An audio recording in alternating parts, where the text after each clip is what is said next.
بۆیە مەبەست لەوەی کە ئافرەتی مسلمان تا چەندێک زمانی خۆی ئەگرێ و شوێنی ئیطاعەی پیاوەکەی ئەکەوێت. ئافرەتی مسلمان تەنها بریتی نییە لەوەدا دەگیان دایکەکەم بڕۆی شلۆ برنج و خواردن بۆ پیاوەکە دروستکەی بڵێ وەڵام من ژنێ چاکم.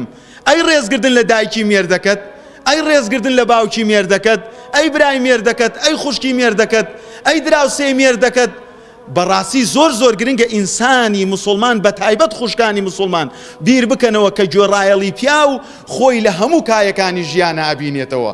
کاتێ پیاوەکەت لە مەجلیسایە دەمە قوتیە نەکەی نەیەک پیاوەکەت بشکێنیتەوە لە بەرچاو خەڵک. خۆ من ێستا گەر دە خراپە مەبێ کێ هاتووە لە ئێوە بڵێ مامۆستا فڵانە شتت خراپە بیگۆڕە چاکیکە. من مەمنونی ئەبم وەڵڵا هەر کەسێ لە پەنهان نەسیحەتم کا دەسی ماچەکەم وعد بێ دەسی ماچ بکەم بینی خۆم و خوا و ئەو بێت ئەبێ من مەمنونی بم دەسی ماچکەم. پێم ناڵێ زروفەکە خراپ بووە ئەڕوا مەجلیسێکت پێوە گەرم ئەکا ڕوبەما ڕۆژکاتت لێکا لە کەناڵێکە حەیات ئەبا نایە بە تو بڵێ دایکەکەم کاتێک کە مێردەکەت وەکو پیاو لە مەجلیسا دانشت تۆ گەورەی ماڵ نیت خوای گەورە دەسەڵاتی داوەتە مێردەکەت لە ناو کۆمەڵگەی ئێمە شاوایە مێردەکەت مەشکێنەوە.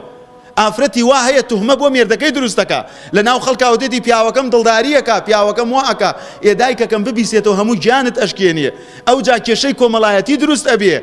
بۆیە گوێڕایەڵیکردنی ژن بۆ پیاو تەنها شلەو برنج و خواردن نییە، تەنها مناڵ گەورەکردن نییە. مناڵ گەوراکەی بۆ خۆتیەکەی دایکەکەم چەندێ مناڵەکەی من مناڵ منە و پێمەڵێ باوە نیوەی من زیاتر بە دایکێڵێدایە. چەندان پیا و ژن جیا بوونەتەوە لە تەمەنێکی گەورەیە کوڕەکان هەمویان پشت دایکیان کرد و باوکیان دەرکرد و بەرەڵا کرد. پەرژینێ قایم بێ لە ڕووی ئێوە ئەمە واقعی ژیانە. ئیتر بۆچی ناز ئەەکەیتە سەر مێردەکە تا بەخراپە؟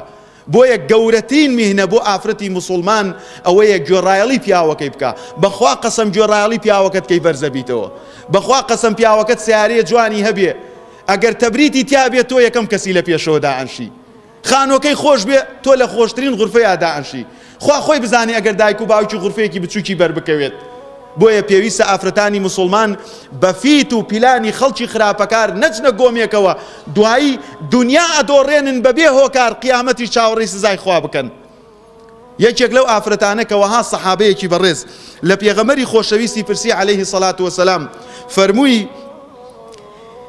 یا رسول الله وتی ئەی پێغەمبەری خوا إن فلانة يذكر من كثرة صلاتها خوشكان جو بقرن وصيامها وصدقتها غير أنها تؤذي جيرانها بلسانها قيل هي في النار قال هي في النار وفي رواية لا خير فيها.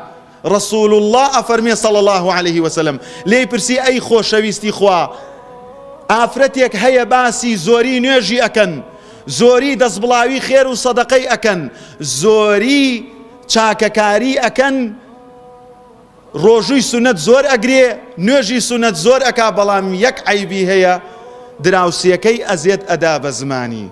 خۆشەویستی خوا صلی الله عليه وسلم فەرمووی لا خەیرە فیها خەیری تیانە هي في النار بمری ئەچێتە جەهەنەمەوە خوایە بمان پارێزی. بۆیە تەنها زمان ئەو زمانە نەگرێت خاتە دۆزەخەوە. ئافرەتێکی تر بە هەمان شێوە وەکو ئەو لێی پرسی ئەی فلانە ئافرەت فلانە ئافرەت فلانەتە يذكر من قلة صيامها وصدقتها وصلاتها كم خيرك كم نوێژەکە ڕۆژووی سونەت هەر زۆر کەمەگرێ مەبەست لەوە نییە نوێژە فەرزەکانەکە نوێژە فەرزەکانەکە خۆی هیلاک ناکا بە سونەتێ زۆرەوە. فەرمووی هي في الجنة ئاوە لە بەهەشتایە.